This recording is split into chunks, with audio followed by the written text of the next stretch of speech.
let me throw out something else, Henry, back to your first point. Instead of looking at these as opportunities, standalone opportunities in the bucket of non-proliferation, why not tie it with trying to negotiate large types of new trade agreements? Move this into those negotiations as well. Well, there is an answer to that. As I know someone who does those trade negotiations, so I kind of feel the pain. It turns out the World Trade Organization doesn't cover energy. So it's considered a commodity. You'd have to change the treaty. But I would recommend, for very different reasons beyond non-proliferation, that might be smart on a number of fronts.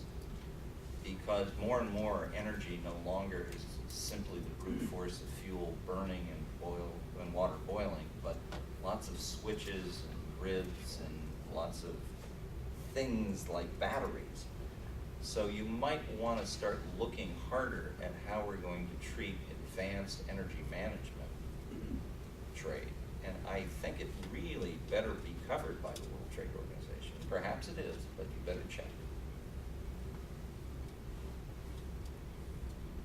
You said earlier as well that there are two sides to the MOX question. What's the other side? There you go. This is what's called the... I was trying to be charitable. Yeah. Well, now's your chance to be academic. Go ahead. Well, the administration has continued to support it because they claim that it's part of, it's their commitment to the bilateral agreement with Russia. Not in this budget, though. Right. No, well, the estimated cost has gotten so great, and Moniz said more than $30 billion,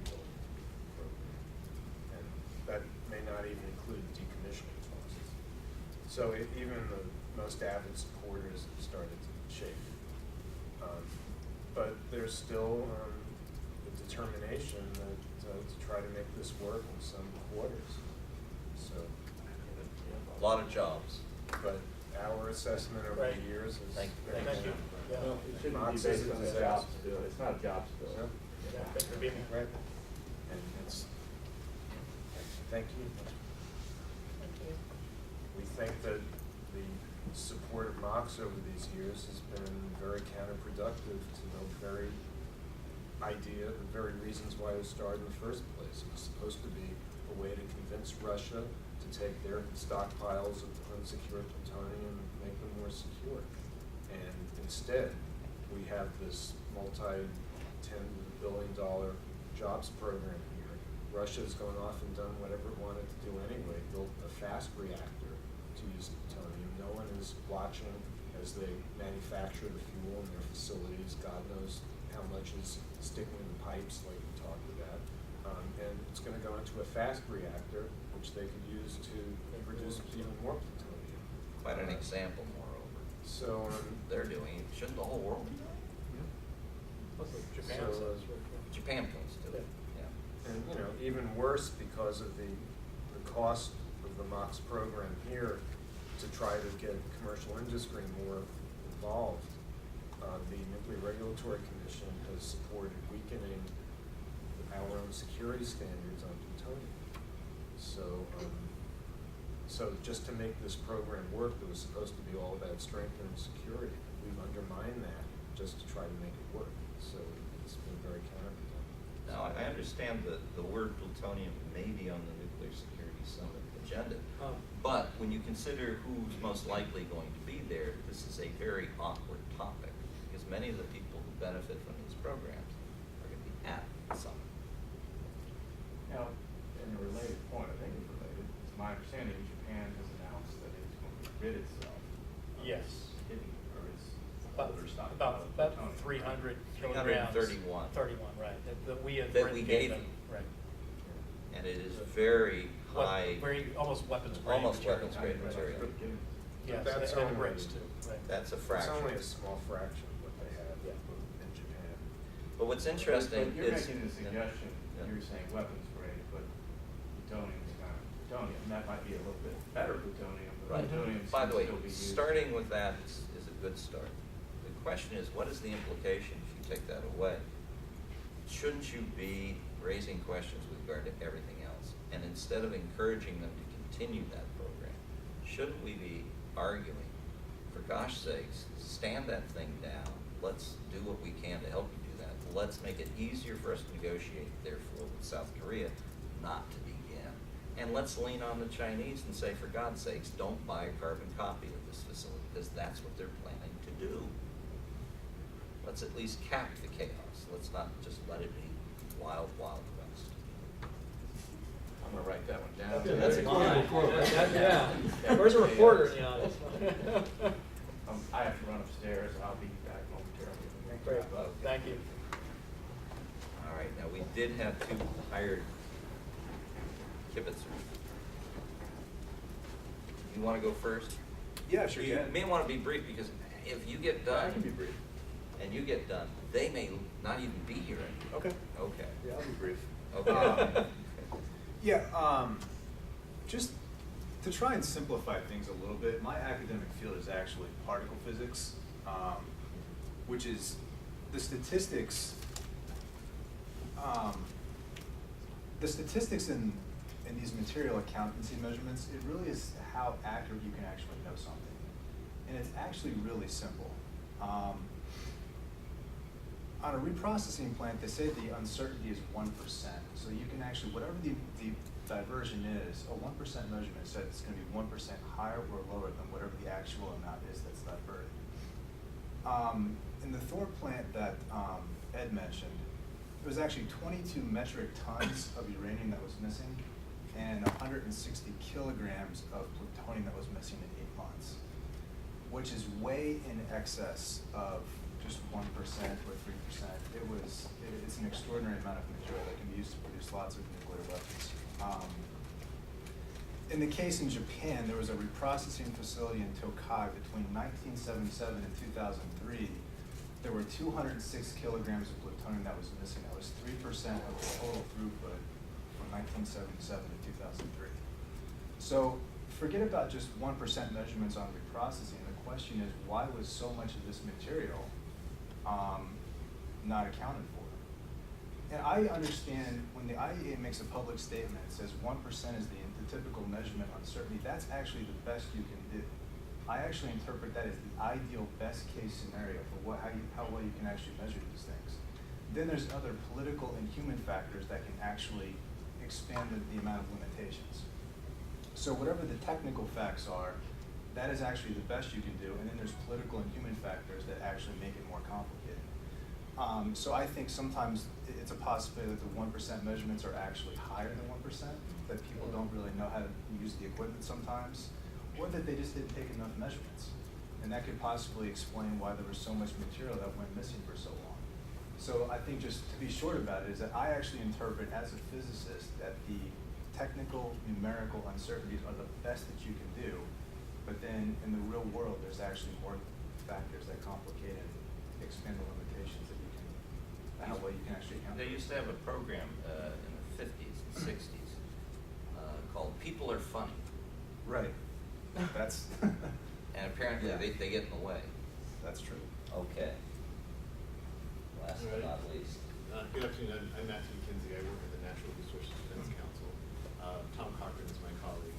I had a few words to say about safeguards, but before I do, I was distracted by this book cover. I don't know if any of you have seen this book, Fukushima, the Story of a Nuclear Disaster, but it's kept me up many nights, and Ed Lyman is a co-author. So if you want to understand the Fukushima disaster better, I recommend this book as your guide. It's very well written. Does it have pictures? Yeah. Okay. So I just had a few simple things, simple ideas to convey about safeguards. Safeguards is what protects special nuclear material, which is so important for both nuclear energy and nuclear weapons. And there are really 2 aspects to safeguards. One aspect is containing and monitoring nuclear material, so this is guards, guns, gates, security clearances, those things that contain material. And the other aspect of safeguards is accounting and bookkeeping. Why do we have this other part of safeguards? Why is accounting important? It's because of the insider threat. and the threat that the guards, guns, and gates can't address. So accounting is an essential part of safeguards. Tom Cochran and I were asked to comment on Charles's paper in particular, and talk about the huge material unaccounted for on the defense side. And Tom had done really groundbreaking work on this, especially at Rocky Flats, before I came to work at NRDC. And I learned a lot from him about MUF and about the situation at Rocky Flats. But the United States is no longer producing special nuclear material for weapons. It's a different era. And that MUF originated in that production process.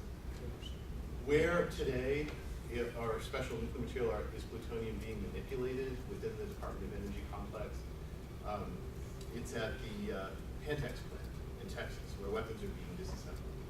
Well, plutonium there is in the form of components, not in the form of material in solution or in piping, so ostensibly would be easier to keep track of. And by and large, that's true. So the burden on safeguards in U.S. defense programs is less today because material is in a form that better lends itself to accounting. Nevertheless, anecdotally, you can see what a challenge it is to account for all of this material from reports by the Defense Nuclear Facility Safety Board online. And there were two stories, two anecdotes, one from 2012 and one from 2011, that shows that even in a computerized, complex accounting system where the plutonium is in a discrete form and not in solution, it's still tough. So the two anecdotes, the two case studies that I thought were very interesting were, one was a situation where there was a software system that tracked the quantity of plutonium in parts. And then there was another system that actually measured the heat given off by the plutonium. And those were meant to be a check and balance. But it turns out that there was a discrepancy between the two systems because of basically because of a software error. And what struck me as significant was that a week went by before this discrepancy was actually uncovered, and that relates to the timeliness on detection of discrepancies that Charles was emphasizing. The second anecdote I thought was interesting, also at Pantex, was that barcodes are assigned to these pieces of plutonium in classified forms. And at one point, the barcodes on two different packages of plutonium were inadvertently switched. And so there was a situation where there was a discrepancy in accounting, material unaccounted for, until they tracked down what that problem led to. So even, safeguards accounting is vital because of the insider threat in a complex system. There will be errors, there will be software glitches, there will be procedural problems that will come to play. And it just shows the challenge of the defense side of controlling special nuclear materials, let alone on the civilian side. And so with that, I'll conclude my remarks. Do you know how long it took them to resolve the anomaly bug? On the barcode system, the Defense Nuclear Safety Report does not say. All right. Now that was about as cheery as you can get. Don't you think?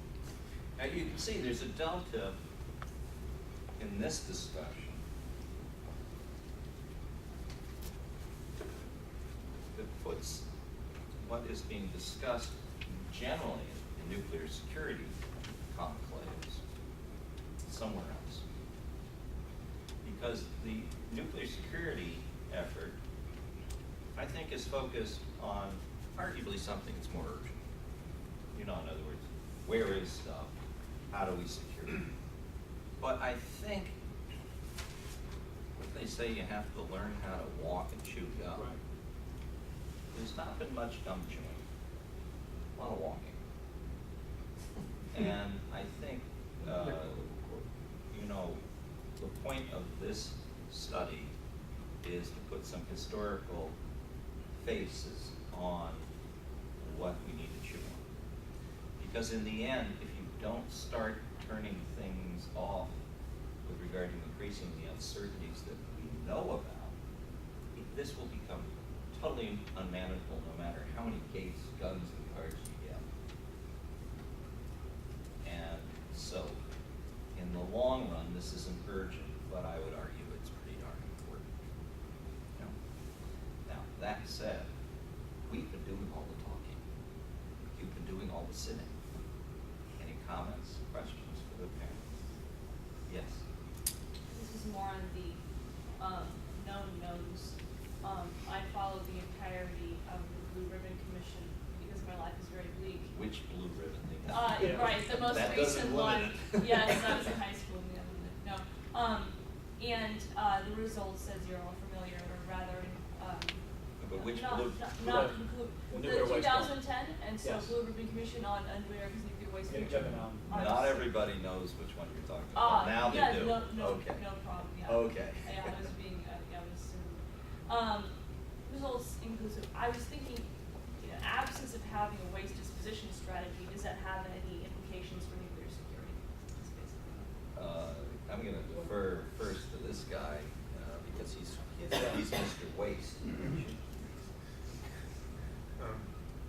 Well, it does. What a title, yeah. There are two ways I can think of. One is that the longer there's the absence of a long-term disposal strategy for spent fuel, and we believe that the only reasonable approach is through a geologic repository. I don't know where, but the longer spent fuel sits above ground, the more the advocates of reprocessing say, well, you tried your way, it doesn't work, so let's build reprocessing. The problem with that logic is, in addition to all the problems Henry raised about reprocessing, it doesn't actually help with disposing of waste. So, Could increase the volume. but it sounds good to a lot of people. You say, hey, you can build this plant, and it'll take nuclear waste and package it in these little glass cans, and you can put all the nuclear waste into the room. Now, all of that is fiction, but it sounds good. And unfortunately, people fall for it. So there is a danger that this lack of repository will spur the process. The other issue is that spent fuel has a radiation barrier. Some of the fission products give off very intense radiation, and that makes it very hard to steal. But over time, that radiation barrier goes away. So there is a concern that spent fuel sitting above ground for more than 100 years or so is going to be easier to steal, and it has about 1% plutonium. So that's another security issue. By the way, another cut, slightly different, is if you got a problem, don't be in a rush to get it totally right. The urgency that's associated with this problem, in the eyes of some people, I guess I'd include myself, is to be measured probably in terms of many decades. The idea that this has to be solved immediately does a disservice not only to the people who complain about the threat, but probably it does a disservice to the proponents of nuclear power. I mean, it seems to me that you could probably put stuff in dry cast for at least a couple of weeks, and you'd be fine on this. And my impression is that the more enlightened environmentalists, who may well be very anti-nuclear, don't think that this is something that has to be urgently taken care of if you do the dry cast. We're actually doing that. What is worrisome is this rush to solve it in what they call the final solution, which is really not a very apt phrase. I think we ought to defer and keep in mind that the power plants are actually radiologically at least as challenging to deal with. And they're on a 100-year decommissioning schedule for the most part. So maybe we should give ourselves a little time on that one and not be quite so anxious. I probably would not oppose nuclear power on that basis. And I know that, I don't know, maybe some of you would, but yeah, I got complaints with it with regard, particularly overseas, from a security standpoint. Maybe they're economic arguments. This one, animates a lot of the debate. I've always wondered why. Well, I point out in my paper, some of the material, the plutonium, especially from Rocky Flats and some other locations, were sent to the waste isolation pilot plant in New Mexico. So we do have a disposition pathway for some of that material. Charles, that we you talked know there about. was an explosion with I know, I was just gonna say, yes, thanks. I know, some of is not perfect, but. By the way, I had a friend who worked for one of these aerospace firms, and he said, I've got the answer, we can blast it into space. Yeah. Yeah. That was the idea. That's- Yeah, It's but let's trouble-free. just say, that even Ed Teller might raise his hand and says, yes, but what if it crashes? You know, if you bury something so you can't retrieve it, you might regret it. So again, final solution strike me as a little weird. Yeah, that was kind of point I make in terms of material unaccounted for. It's likely that some of the material we can't account for could be in WIP, could be in those in our kind of storage location. Yes? I guess mine's more of a political question. What are your expectations for the upcoming Nuclear Security Summit, and what do you think the best possible outcomes we can hope for that? Any takers? Yeah, who's gonna be over there? I'm gonna be at the Knowledge Summit just. The before Knowledge Summit. I know, I was telling Oh Henry my before we God. started our panel, they're proliferating summits. So you have the NGO community, Look, what- we have our Nuclear Knowledge Summit. Think of the possibilities, a stupid summit. And there's an industry summit, the nuclear power industry has a summit, and then there's the World Leaders Summit. Oh my God. So, yeah. Look, I mean, I've got an idea. How about a debate? Is that allowed? I mean, you know, one of the problems with these summits is you have to agree to so much. And when you start agreeing, you find out that it's pretty thin gruel. If you can get the question right, you know, I think that's worth 10 times more than getting the answer. I gotta hope that one of the outcomes is that they actually have disagreements about and actually argue about the question of plutonium. You know, the communique is written before the sun. Oh, Well, yeah, yeah. Like I said, she asked what I would like the most. I didn't say what was gonna happen. Yeah, I would agree with Henry. I'm going to be interviewed by Dutch television next Friday, and one reason they're going to interview me is because one of our colleagues, Alan Cooperman, put out a report this morning, and I don't know how many people saw the press release or the report, but it's very interesting. I mean, he points out the Dutch government itself, you know, the hosting government for the summit, is not living up to its pledge from the previous summit 2 years ago that they would phase out the use of highly enriched uranium to produce isotopes. And so this company, this Dutch company in Malincrot, is being delinquent, and they're behind schedule, and they're not going to meet their whole deadline. Actually, 2 years sounds like a pretty short period of time. When you compare Sure. that to MIT. They've been working on it for a lot and longer, though. The MIT people have been in the doghouse on this question for about 25 to 40 years, depending on when you want to start. Especially because if you have to, redesign the fuel, and it could take, as Henry's saying, many years to get to that point. It depends on the reactor, right? And whether you want to do it. Right. And a lot of people would prefer not to, because hey, the neutron flux is better when we have highly enriched uranium. If you're a scientist, what do you care about proliferation? You care about the neutron flux. But I think in short, we should be pointing out where are there gaps, where are there places where, the leaders at the summit are going to sweep things under the rug and not want to talk about it. That's our. By the way, probably better done here than there. Yeah. Yes. I'm Martin Fleck. I'm with Physicians for Social Responsibility. Hello, long Hey, time Martin. no see. I'll provide a 20-second ray of hope, and then I have a question. We'll see about that. Yeah. Right? We'll be the judge of that. 146 nations, which is 3/4 of the nations that are represented at the UN, met in Mexico last month to talk about the humanitarian impact of nuclear weapons. And they will be meeting again in Vienna this fall to talk about what to do about the humanitarian impact of nuclear weapons. PSR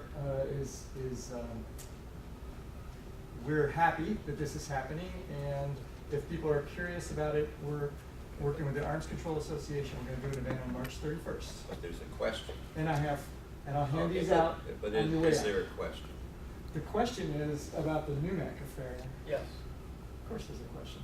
Well, Um, I want to get past the announcement. The NUMAC affair, what was the time frame in which this diversion happened?